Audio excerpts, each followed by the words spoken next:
어떻게 보면은 겁주는 거죠.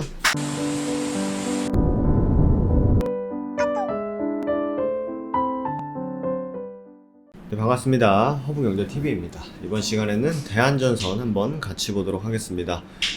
그래도 오늘 뭐 시장 보신 분들은 아시겠지만 온실가스, 탄소 배출권, 탄소 중립, 그만, 환경오염 그만 시켜라. 관련주들이 이제 강세를 보였었는데, 대한전선도 사실 이 부분에 대해서 이제 나름 노력을 해 가고 있지 않습니까? 예, 그래서 뭐 오늘 수혜를 받았다라는 것보다는 일시적으로 좀 매물 테스트, 매물 소화를 좀 해줬다라고 보셔도 될 것 같아요. 오늘 나온 이슈 한번 보면은 아침 10시에 나온 이슈인데, 대한전선이 거래량을 급증시키면서 해저 케이블 사업의 추진을 박차했다. 라는 이슈가 나왔습니다. 이런 거래량 급증은 최근 해저 케이블 사업에 대한 투자자들의 관심이 높아진 데 따른 것으로 추정된다고 하는데, 친환경, 신재생 이 부분에 대해서는 사실 뭐 오늘 내일 일이 사실 아니었죠. 어떻게 보면은 오늘 전반적으로 좀 온실가스 내보내지 말자, 신재생에너지 관련주들이 움직이다 보니까 이런 좀 걸맞는 그런 기사가 나왔다라고 보시면 될 것 같고요. 대한전선은 해저 케이블 대량 생산이 가능한 새 공장 설립에 필요한 부지 선정 절차를 진행 중이고, 2022년, 2023년 서남해, 신안 등 해상풍력단지 사업의 수주를 노리고 있다라고 알려졌는데, 이거를 뭐 새롭게 보고 있다. 처음 내가 대한전선의 주주인데 요거를 처음 봤다 라고 하신 분들은 아직 미흡한 겁니다. 왜냐면 우리가 다 봤던 이슈죠. 2022년 이후 착공 예정인 서남해, 신안 등 해상풍력 개발 사업 수주에 공격적으로 나설 것이다 밝혔다. 역시 뭐다? 재탕이다 라고 보시면 될 것 같습니다. 그리고 오늘 호반그룹이 두산 공작기계 인수전을 왜 등판했냐 라고 이제 기사가 하나 나왔어요. 기사가 하나 나왔는데 요약해드리면 저가 매수다 라고 보시면 될 것 같습니다. 사실 뭐 공작기계 관련해서는 몇 년 전부터 계속 약간 좀 사양 산업이다, 이거 약간 뭐 그렇게 전망이 좋은 사업이 아니다라고 하는데, 결과적으로 이 기사에서 말하는 것은 호반그룹이 공작기계 사업이 사실 끝날 수 있는 사업은 아니다, 당장 끝날 수는 없다 때문에 지금 굉장히 뭐 실적도 좀 아쉽고 전망도 조금 아쉽고 현재 상황도 조금 아쉬우니 좀 인수하기에는 내가 어떠한 예를 들어서 두산 공작기계를 인수하기 위해서는 이 회사의 몸집이 그렇게 크지 않다, 지금 굉장히 좀 싸다 라는 관점이 있다라고 보시면 될 것 같습니다. 보통 이제 호반그룹이 메인 사업이 이제 건설업인데, 건설업이랑 공작기계랑 무슨 상관이 있냐라고 했을 때는 여러분들이 생각하시는 대로 그렇게 큰 상관이 없습니다.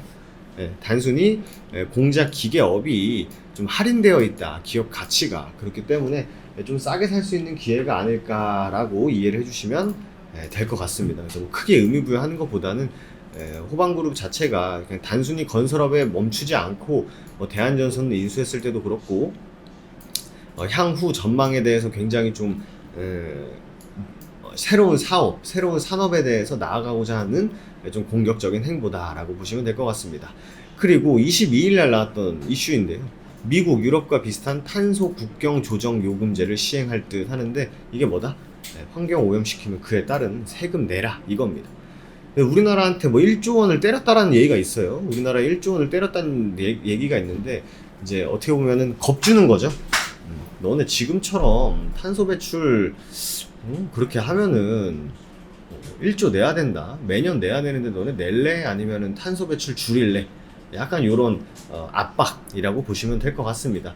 그렇기 때문에 오늘 뭐 탄소 배출권 관련해서 뭐 A-프로, 오늘 요즘 대장주로 움직이고 있어요. A-프로 HN, 뭐 KC 코트렐, 그린케미칼, 에코프로, 이런 한솔홈데코 이런 종목들이 좀 움직였다라고 보시면 될 것 같습니다. 다만 아쉬운 건 뭐다? 이 대한전선의 주가를 억누르는 메인 주체인 은행에 대해서는, 은행은 오늘도 매도를 했다. 이거 언제까지 매도할지 모르겠어요. 8천만 주, 9천만 주 남았을 텐데 언제까지 매도가 나올지는 사실 뭐 은행만 아는 거고, 은행도 이게 뭐 대한전선에 대한 영향을 뭐 점점 줄여나가겠다 이런 느낌보다는, 예전에 우리가 오래 묵혔던 것이기 때문에 이거 우리도 이제 어느 정도 현금화를 하는 거다라는 얘기가 있죠. 예, 그렇기 때문에 단순히 뭐 어떻게 나중에 더 싸게 사기 위해서 주가를 누른다라기보다는 그냥 오래 갖고 있었던 거를 매도한다라고 좀 보시면 될 것 같습니다. 외국인들이 오늘 굉장히 많이 팔았죠. 우리나라 시장에서. 그래서 개인들만 매수를 하면서 추가적인 주가 상승에는 조금은 억누르는 그런 모습이었다 보시면 될 것 같습니다. 아침에 탄소 배출 제로 관련주들, 탈탄소 관련주들이 많이 움직이다 보니까 아침장에 좀 반응하나 싶었습니다만 오늘 지수가 굉장히 우호적이지 못했죠. 그러다 보니까 지수를 이길 만한 모멘텀을 나오지 않는 그런 종목이었기 때문에 지수보다 강한 흐름은 조금 아니었다라고 보시면 될 것 같고요. 그리고 기술적으로 봤을 때 우리가 2,600원 구간이 굉장히 의미가 있을 것 같습니다 라고 말씀드렸었는데, 이 구간을 어쨌든 간에 계속적으로 지키면서 좀 버텨주고 있다 정도로 해석을 하시는 게 맞지 않나 생각이 됩니다. 어쨌든 뭐 신재생에너지에 대한 뭐 전 세계의 규제, 뭐 법제화 이런 부분은 이어지고 있고, 그리고 대한전선 자체적으로도 환경오염을 줄이기 위한 노력도 하고 있는 상황이기 때문에 그런 부분에 대해서는 전망은 굉장히 좋다. 다만 계속적으로 주가를 억누르는 은행의 매도는 좀 멈춰야 좀 단기적으로 조금 더 이상 빠지지 않는 그런 가격 구간을 만들어줄 수 있지 않을까 보시면 될 것 같습니다. 뭐 대한전선 뭐 특별한 이슈보다는 요 정도 한번 보시면 될 것 같고요. 마지막으로 다음에서 저희 허브경제 검색하시면 저희 홈페이지 이렇게 나옵니다. 아직 혹여나 카카오톡 친구 추가 못하신 분들은요, 아이디로 검색을 해주셔야 되는데, 아이디로 추가 HBTV 1004 검색 후에 친구 추가 누르시고 메시지 한번 보내주시면 저희가 주식하시는 데 도움되는 자료들, 내용들 많이 보내드리고 있습니다. 그리고 럭키 세븐 이벤트 진행하고 있어요. 날이 굉장히 덥죠.